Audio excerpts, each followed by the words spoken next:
Okay, great. It is recording. Wonderful. We will give it a few minutes.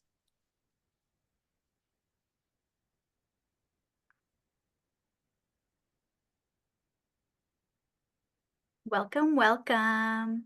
Thank you for joining us today. I'm going to give it just a minute for folks to hop on. I hope you've all had a wonderful day. I know here in New York where I am, we got a little bit of snow. Yeah. Yeah. Right.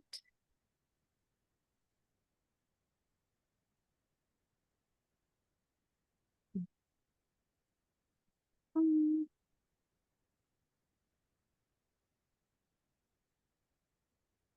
I think I'll give it till 4:02 and then I will dive in and get started. For folks just rolling in, if you have questions as we go through our webinar today, feel free to drop links in the Q&A section. One of our lovely staff here will help me sort through questions when we get to the end. So feel free to drop in questions as we go through.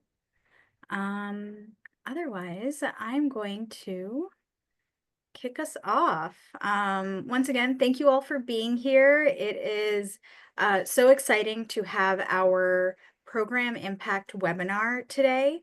We are going to share stories and statistics as promised.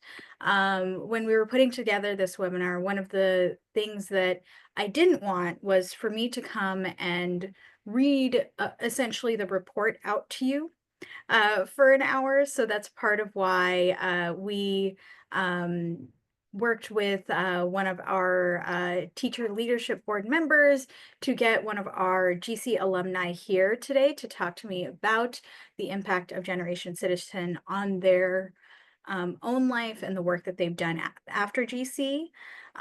So I'm so excited about that. Let me introduce myself. I'm Sunaino Rao. I'm the Director of Evaluation and Learning at Generation Citizen. So all of the reports and statistics that you see that are included in the program impact report, which if you haven't seen it yet, don't worry, we will drop a link to it at the end of this webinar.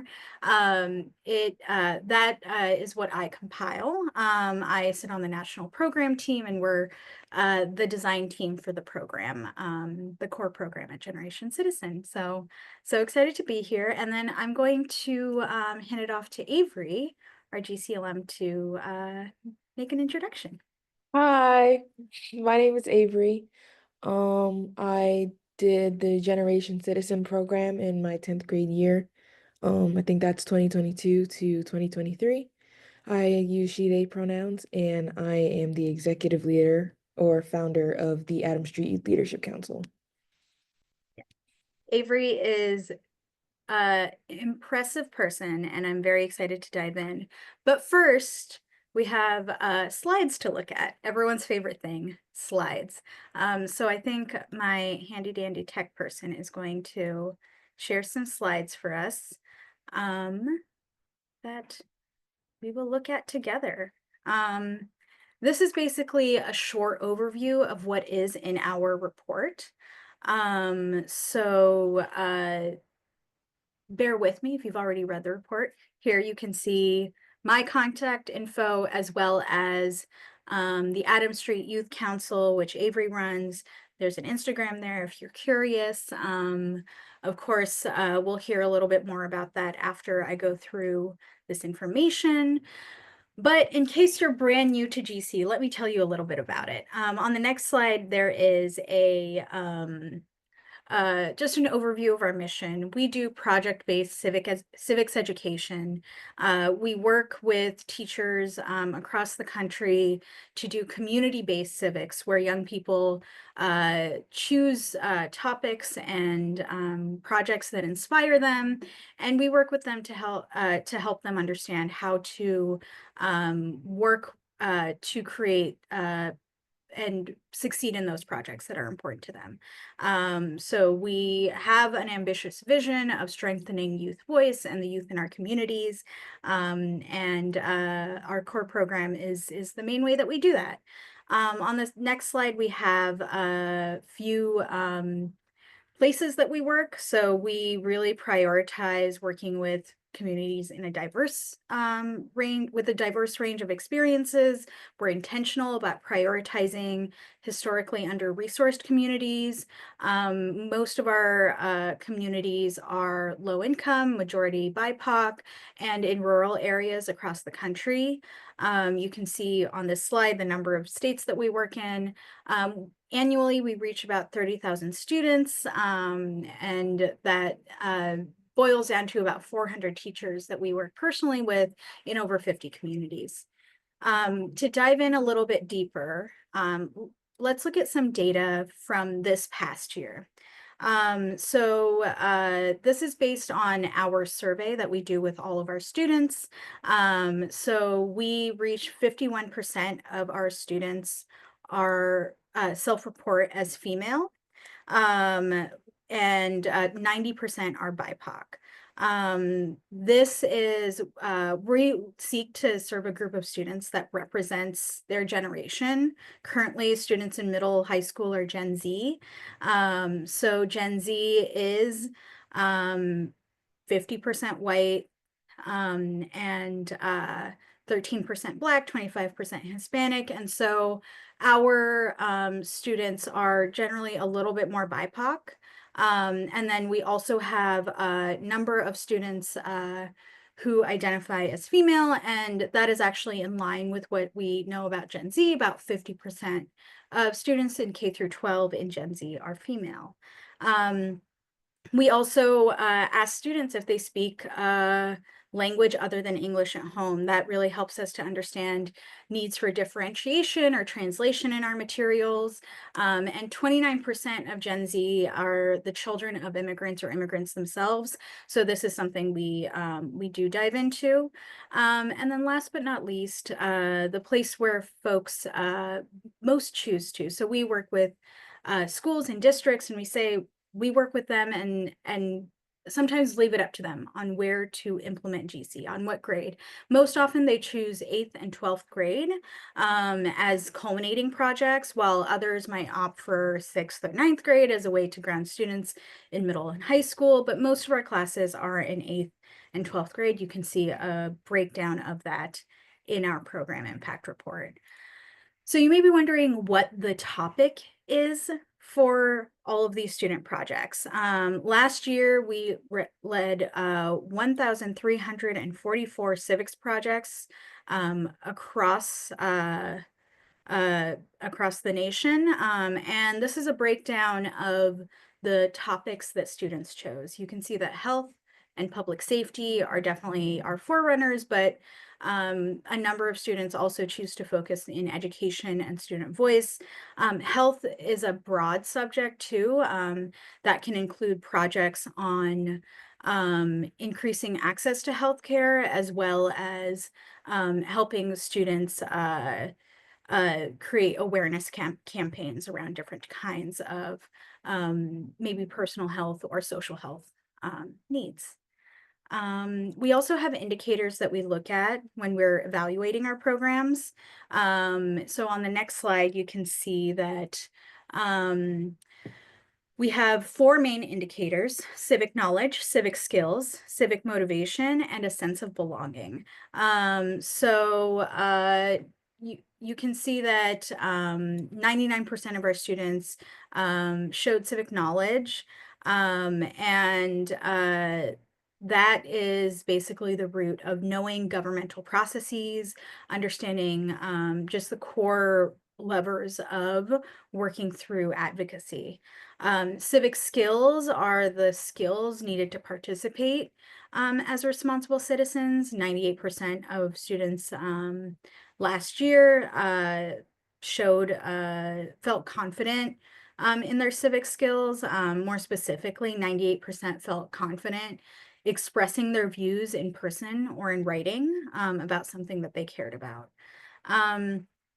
59% of students showed indicators of civic motivation. This is the hardest thing actually to track. Tracking civic motivation is one of those things that takes a long time to percolate. We do these surveys at the end of our program, and as a result, students may not have decided what they want to do with their newfound skills and knowledge yet. But 59% is still one of the places that we've seen the most growth in. So civic motivation, from the pre to the post, we saw a 14% leap. So while it is our lowest stat on this slide, it is the place where we see the most growth from the start to the end of our programs. And then last but not least is our sense of belonging. So 73% of our students expressed a sense of belonging. They feel like they can make a positive difference in their communities. They feel accepted and valued in their communities. A sense of belonging is really important when it comes to civic education because it allows us to dive deeper into what students define as their community. Do they feel welcome in those communities? So yes. And that is at a high level, the data that we collected last year. Again, we'll have time for questions at the end, but before we go into all of that, I'm going to transition us to talking to Avery, who is our alum, about these things, about the different things that bring civic knowledge, civic skills, civic motivation, and sense of belonging all together to create a really civically engaged young person. If we'll stop sharing our slides and we will dive in. Okay. So my first question is around our first indicator, which is civic knowledge. And so my first question for Avery is, what is one thing you learned in your GC class? One thing I learned in my Generation Citizen class is perseverance. And how I used it or how I learned it is through knowing that whenever you want to get something done in your community, you can get it done if you put the works or steps done to get to it. Or if you have a set out, formatted plan to do it and you know you can get it done, like sustainability, you can get it done. And I think that it not only helps you inside of Generation Citizen, it helps you outside of Generation Citizen in genuine life activities. That's great. Can you give me an example of a time when you had to tap into that perseverance in your GC project or in the Adams Street Youth Coalition? A lot of times in the civics project and in the youth leadership council, we have to talk to a lot of people from the government or we have to talk to cops. And because it's youth, it's not people that we usually find ourselves talking to. So, or it's not on the vice versa, it's not a lot of times you'll find a person of government or a police officer talking to a child. So you kind of have to maneuver through trying to figure out how they're going to communicate with you or what do you do if they don't communicate with you. And sometimes you have to persevere through if they don't communicate with you. What do you do after that? Or what will I do if they do? And set out plans for when they do or when they don't. Yeah, and it sounds like I realized that as you were talking, folks might not fully know the scope of this coalition that you lead. Can you say a little bit about the goals of the coalition and how it came to be? Yeah. So the Adams Street Youth Leadership Council was at first a Generation Citizens project. We were working on I think we were working on youth and police in the downtown Brooklyn area, the fix, but fixing the community in the area, and we ended up thinking about how we'd talk to local community members, the police in the area. But after that finished, we had to think about how we'd make it sustainable. So we thought of the idea of bridging the gap. Bridging the gap and the civics project led to the creation of the Adam Street Youth Leadership Council because my class thought that youth needed a place to share their problems freely and for it to be get got done. So we created the Adam Street Youth Leadership Council. It is now our second year doing it, and it's a group of I'd say about 25 students, 25 students. And last year we created Bridging the Gap and held it again this year. Bridging the Gap was a field day event through um it's literally like field day. We played games, we catered, and we won prizes. We invited the police. About 20 came to the initial event, but we anticipated 10.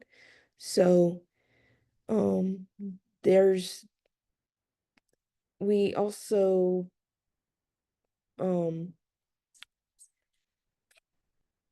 we were the purpose or goal of bridging the gap was initially to bridge the gap between students and police officers in the downtown Brooklyn area because we saw that they had a lot of conflict between fights or students not realizing that some things cops are doing isn't bad for them or just biases that both of the groups have, and it just made them conflict with each other. So with the event, we just wanted to make a fun, relaxing thing where students and police could collaborate with each other. Before we held the event, we had a survey, which was the students' feelings of safety before the event. And after the event, there was a 20% increase in feelings of safety in the community. That's incredible. You know, I love that you brought in the data here. That is great. And I have seen photos from this event. If any of you haven't, I encourage you to look up this coalition that Avery runs. That they really do bring youth to the forefront in these conversations. So thinking a little bit about, you talked a lot about what you did. Can you tell me a little bit about what skills you have used in your GC class that you've also used in your organizing work outside of school? Perseverance is one again. Another skill is, I'd say, civic engagement, because you have to engage not only with your peers, you have to engage with strangers, which is not something I'd say I do on a regular day-to-day basis. You also have to learn or know teamwork. Um, Teamwork as in you cannot, as it means, but you can't only work with the group you know. You have to learn and figure out how to work with other people that you may not know or may not have the same skills you have. Even if you may not get along with them, you still have to. It's just sometimes you have to do what you got to do to get it done. And that's what teamwork means to me. And that's something we used. Um, and something that might not be right, but I'd still say it counts is community service, or not community service, but customer service. You kind of learn it in a way because you have to make it so it's gonna sound weird. You have to make it so people will understand the initiative. You have to make it so people see it the right way because a lot of times people thought that our event was just black and white or we were blaming one group or the other. So you have to learn how to almost cater or not cater, but explain to them in a way that it is not what they think it is and explain to them that the initiative is something else. That sounds very challenging.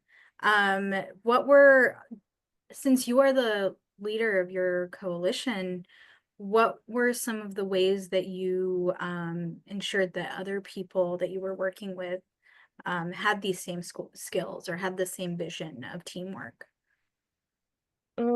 I'd say not everyone is always gonna have the same skill, but a lot of the times we always communicated with each other what was our strengths, what was our weaknesses, and what we think we could get done, and what we need to do in order to get it done.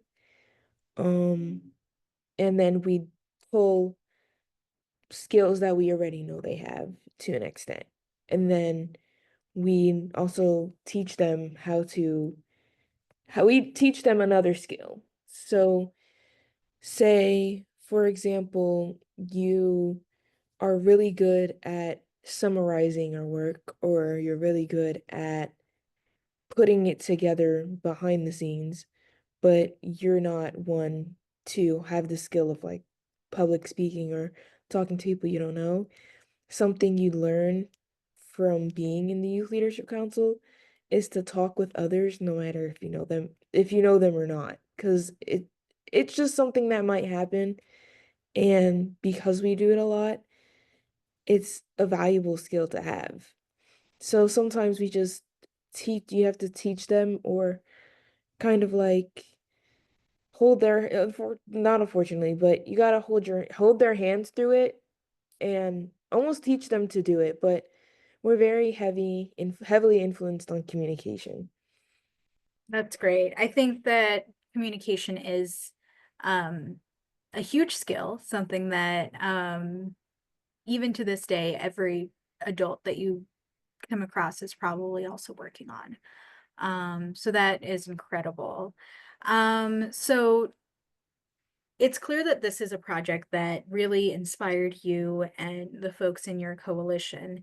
And I know from speaking with you that this is something that subsequent folks in your school community have continued to get involved with. So thinking about like um, well, let's start with you. What motivated you to be civically engaged? Um, I personally have always liked it. I feel like because I'm younger, I can't vote, but I've always not, even though I'm not very into politics, I've always been interested in how the politics may affect me, or how sometimes when higher ups do when someone does something, how will it affect me? And then I'm very interested in how it'll affect other people besides me, like my family or my friends or just people I know in school. Um, so I kind of just took that with me and ran with it. But another thing that motivated me was being in the civics class. I was never really civically engaged before that. I didn't really do much work outside of like working with my principal in middle school, but that was generally it. So being in the generation citizen class and having the hands-on experience of doing something, it really motivated me to get it done. Can you think back to that class and think about what were there particular activities that really sparked you to do more, or were there particular individuals or if you had a guest speaker, what can you think back to like what were some of the elements that pushed you to say like this is something that I'm passionate about and led you to develop all these skills? Some things that we worked on in the class, I never knew the exact name of this activity, but I always knew I just called it the hourglass activity. It we used the hourglass structure, we broke it down, and I liked how, because it was broken down, it was organized, so we knew what we were doing. And it took a lot of brain work. It took a lot of thinking and planning to make sure that it was correct. A lot of the times for our specific project for Bridging the Gap in the Adams Street the Youth Leadership Council, we had to, we had to call and contact a lot of council members in the area. So, excuse me. So we contacted Chiose and Lincoln Wrestler, and other council members, but I think trying to do that was interesting, even if they got back to us or they didn't, it was still a good experience to learn the process of. Um, this could also be a biased statement, but I'd say Miss Kelly, but that's because I've had her before that. I had her the year before that for my history class, and it's just with the way she taught the class, it was easy for me to understand and it made it easier for me to break down the work and process it to a point where it made me more interested in the class. That's wonderful. And it really sounds like you were able to use the framework in the class to really launch your own interests. Like from what I'm hearing from you, you're saying that you were pretty civically engaged to begin with, or like you were excited about it, but this was what gave you the tools and the framework to take that next step. Does that sound right? Yeah. Yeah, great. So since you've now been leading the youth council, do you would would you say that you've helped other folks navigate some of the challenges that you went through as you were, maybe learning to make that first phone call or trying to figure out consensus building? Like, have you then turned around and had to mentor other people through any of those processes? Somewhat. Sometimes we went to DHS. We did their Invent to Prevent project and got second place. But some of the people presenting, I didn't know if they took the Generation Citizen class or some of the people when we also did the New York City competition, some of the people hadn't presented in front of government officials or people of power like that. So it was almost not like mentoring, but I kind of got used to sometimes giving people pep talks about stuff, especially public speaking. Um I use it in my classes. I use it more when I come to YLC because a lot of people have never did something like this before, especially as younger people. Like I think one of our youngest members or when they join, were as young as 14 years old. So I wouldn't have expected them to do something like that, but now that I got to know them and after being in Youth Leadership Council for so long, I can see the improvement that has gone. I can see how much improvement that people have gained throughout the year. That's great that you've been able to see this project grow in such a way over the years. Um, so it sounds like you have had to do a lot of speaking to adults. I will say speaking to New York City Council is no small feat. It's something many adults never even get a chance to do. Um, when you're thinking about those spaces, how do people react seeing a young person coming and talking about these issues that are traditionally spaces where it's just adults?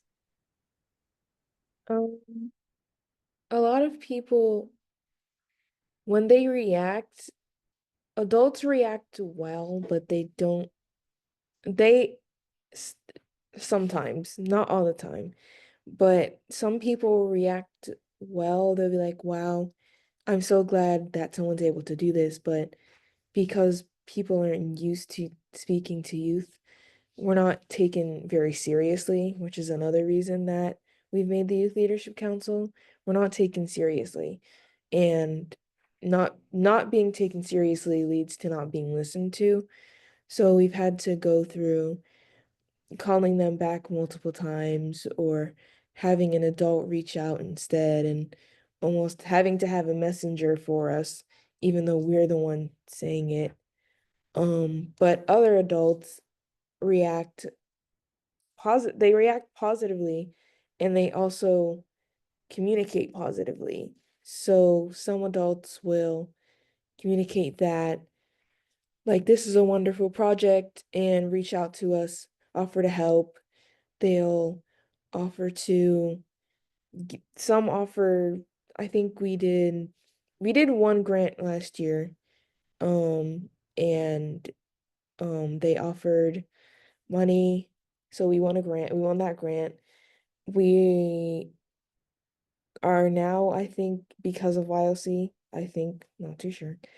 But we work at the William T. Grant Foundation. Um, but I'm not sure if that's really related to YLC. I don't think it is. Um, but yeah, sometimes navigating it isn't very easy. It's gonna be complicated sometimes, but I always just try to look at the positive side of it, that not everyone is gonna react like that.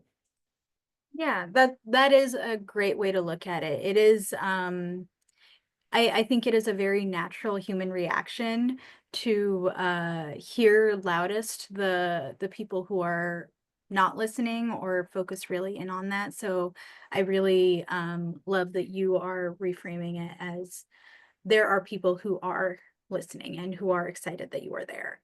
Um, that's great.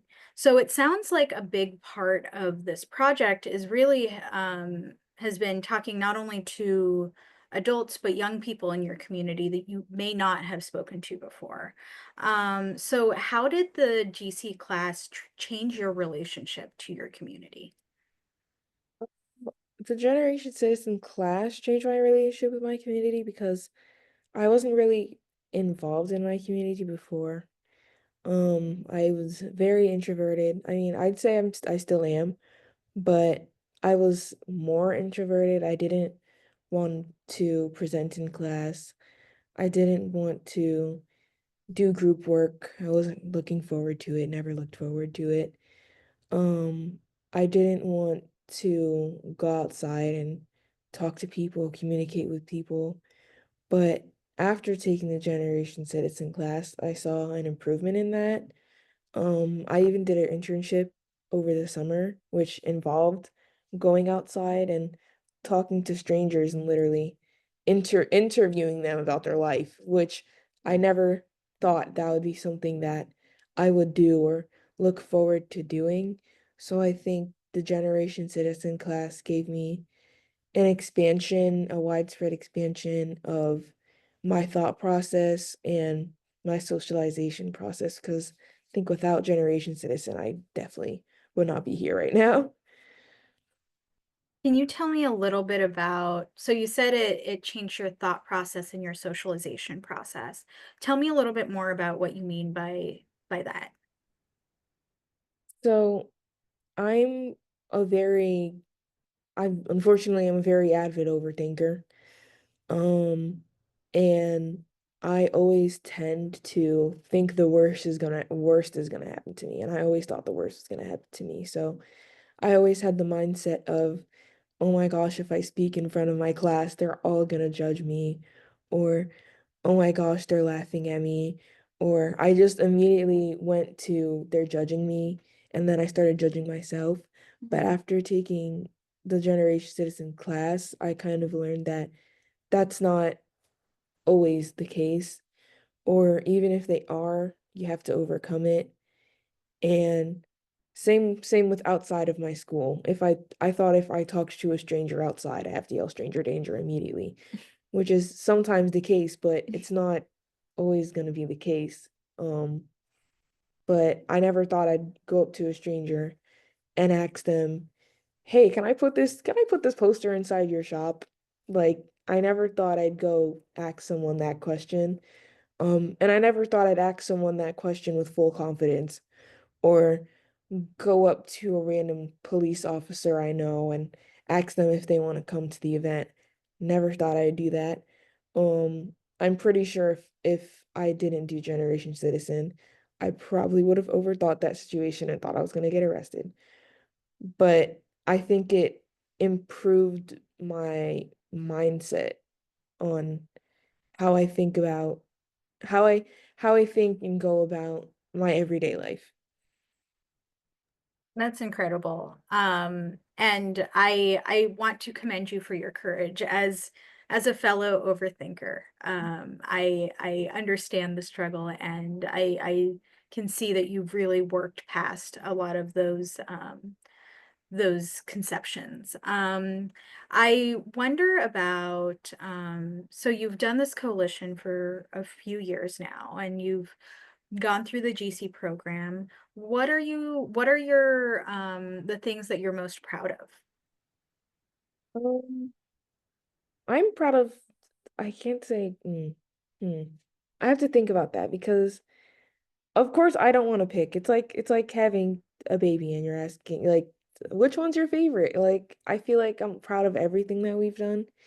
I'm proud of the fact that we were able to create it in the first place because I feel like just creating the Youth Leadership Council has gotten us very far, and not a lot of civics classes go outside of their class and create something outside of the class.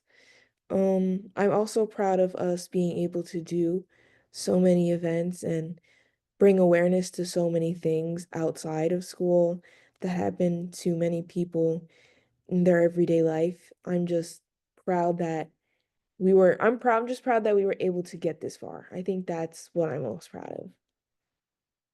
Yeah, I think that really brings us back to the first thing that you said, which is perseverance is such a big part of this. And the fact that you've sustained this group for a number of years really speaks to that that perseverance. And I think that's especially in our current in our current world, I think perseverance is something that we are a lot of adults, a lot of young people are grasping towards. So that is wonderful.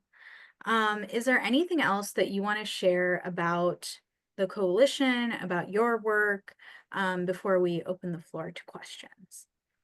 Um, Nothing in specific. I don't want to repeat myself. Like I don't want to be repetitive. But it is just as a summary, the Adams Street Youth Leadership Council is just a group of students from two schools. We're trying to expand it, but so far it's just two schools.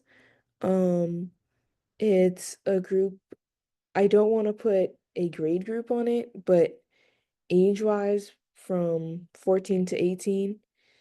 And it's a group of students that we work together every Thursday.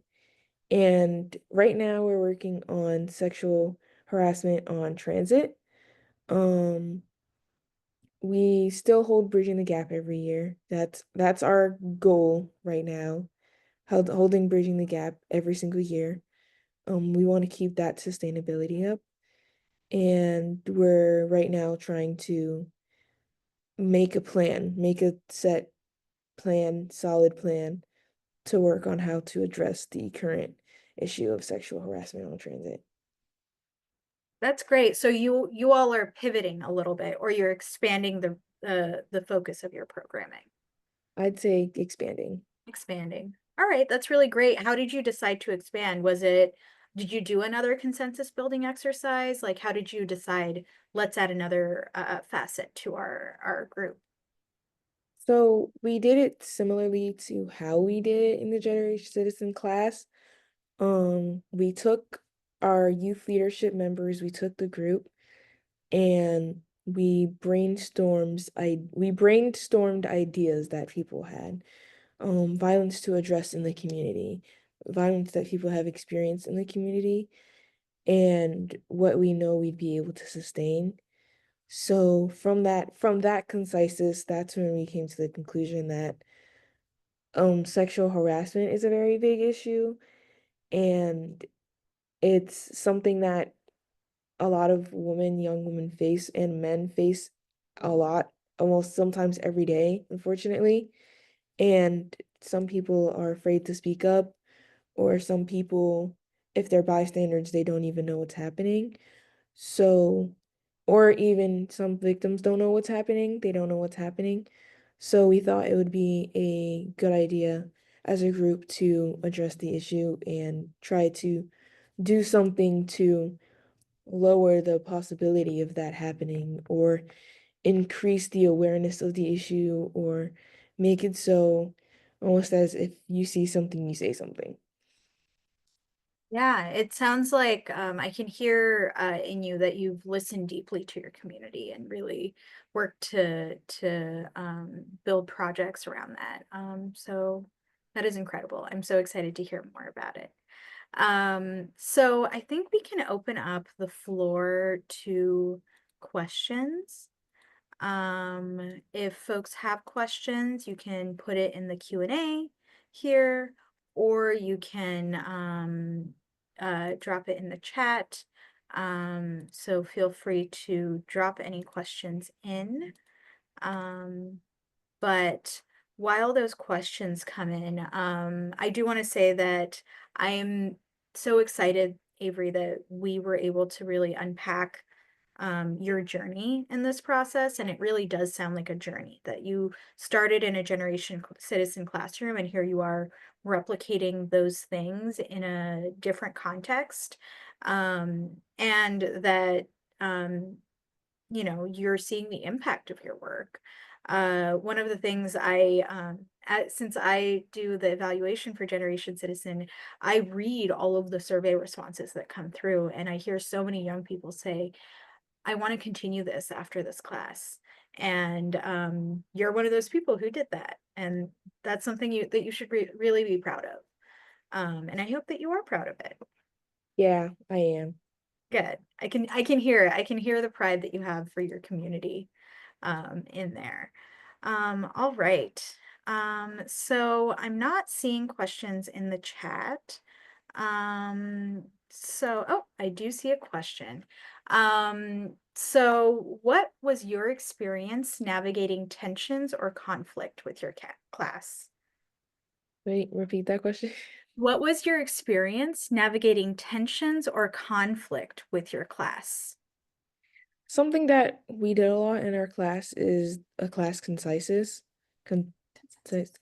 Consensus? Yeah. Yeah, that's something that we did a lot, so that if we how we did it is we always just split the classroom into groups, and if you if we agreed that we wanted to do something or put something towards a specific thing, we'd go to that group, or stay in the middle if we're not too sure or disagree.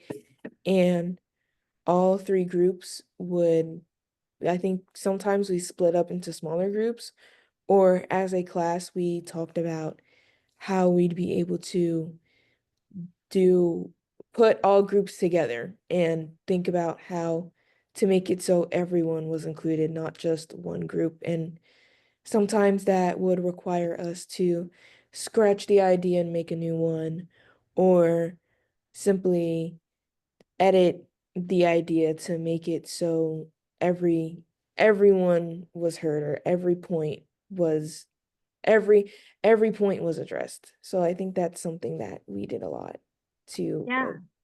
yeah. And that is a challenge, right? I feel like at least when I've tried to resolve conflict, it seems like it's very hard to make everyone happy. So it sounds like you had to navigate a lot of different viewpoints in that situation.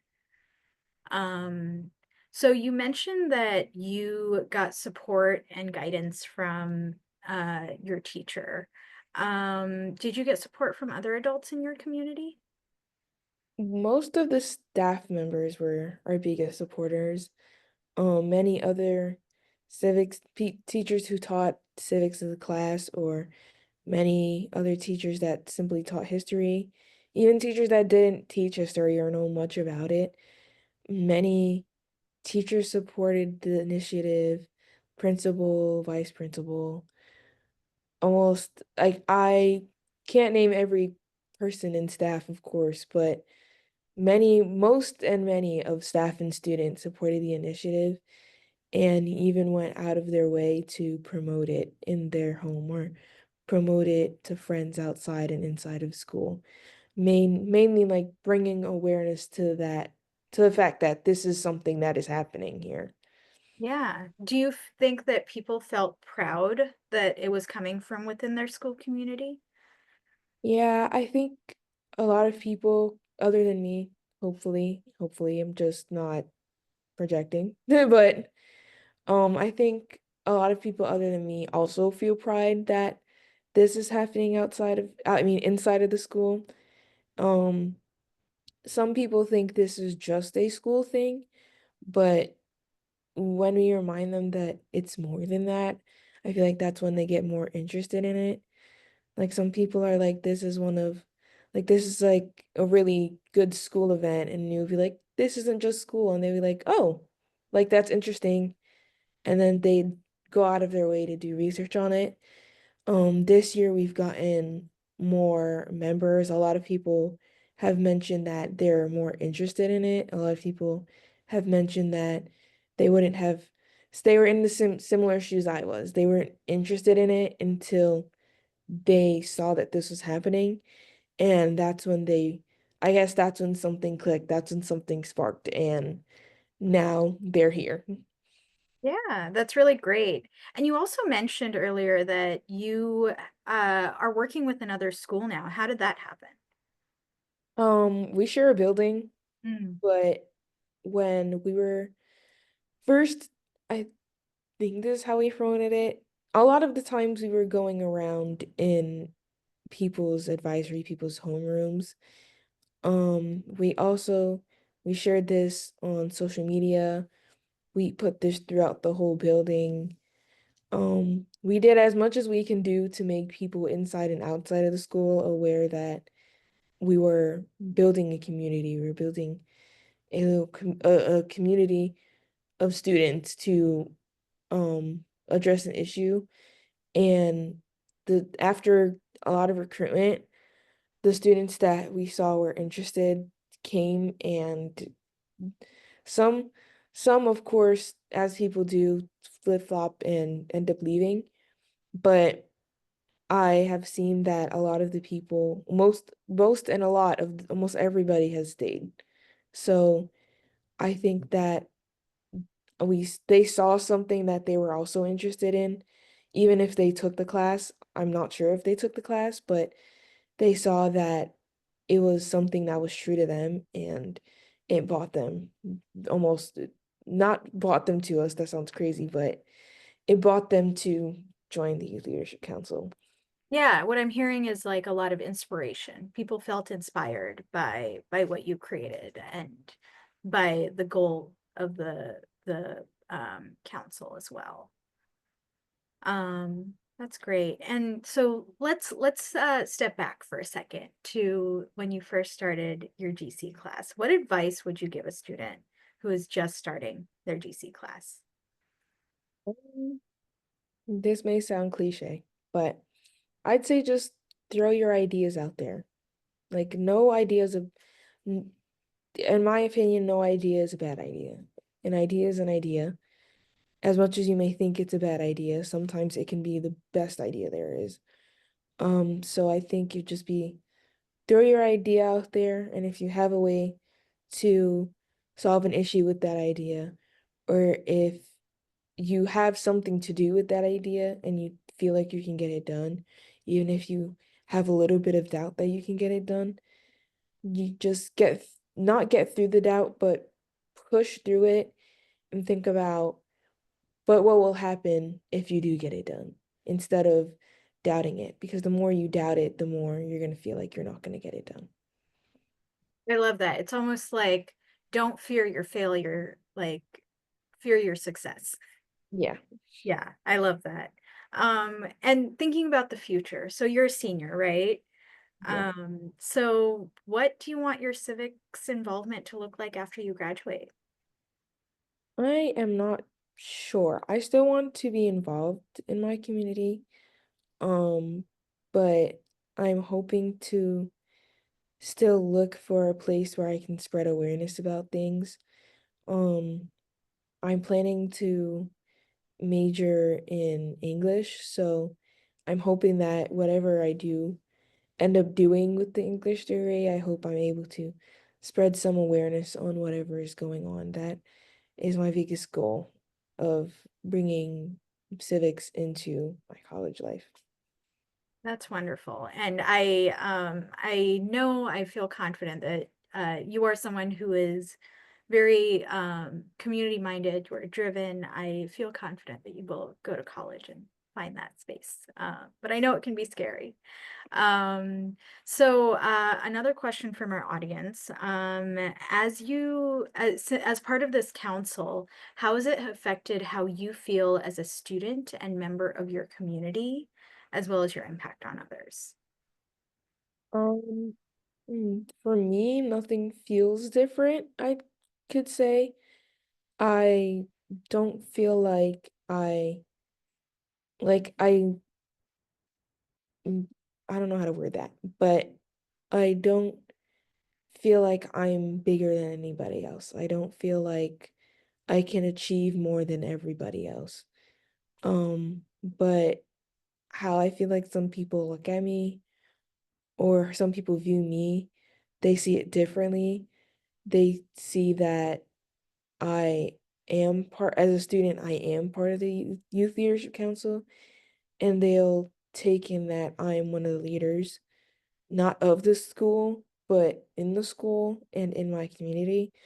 So sometimes people will just naturally, sometimes naturally come up to me and sometimes ask me questions, want updates on what we're working on.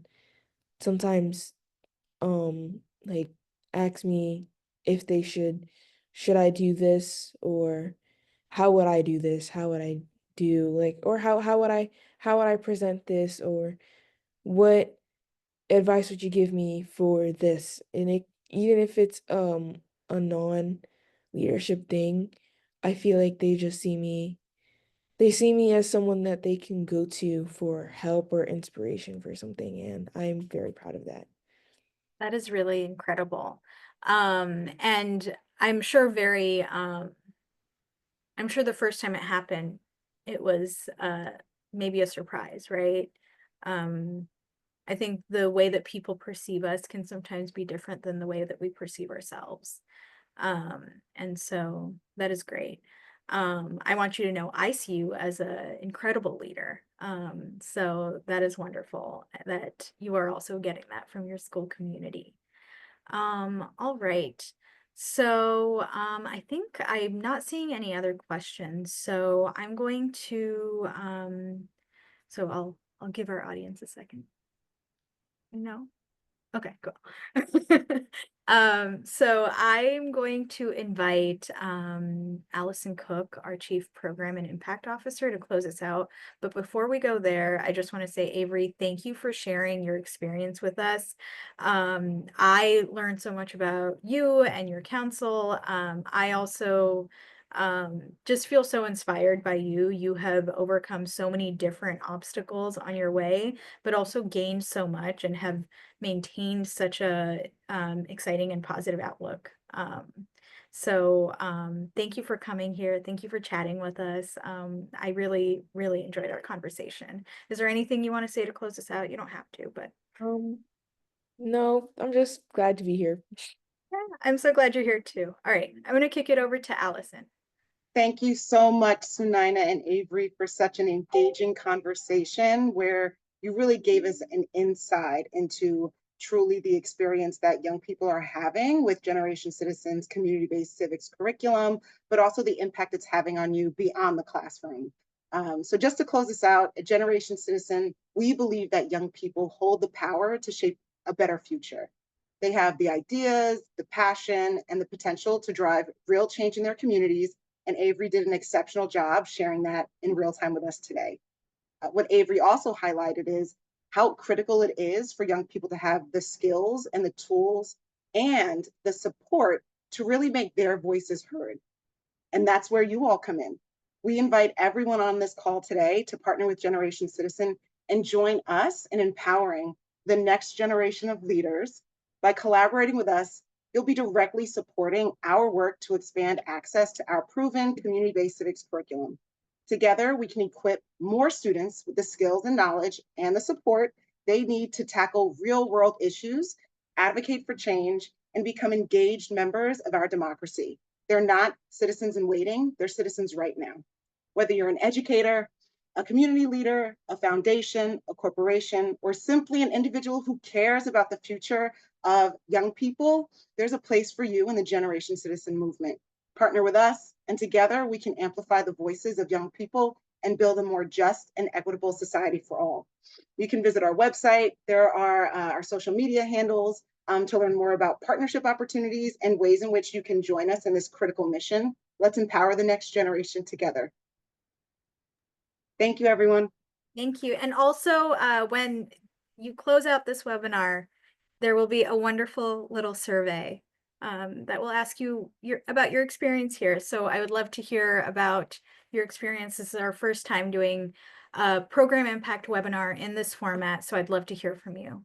And thank you all for being here, and thank you especially to Avery, because this has been truly the highlight of my week. Absolutely. Thanks, everyone. Thank you all.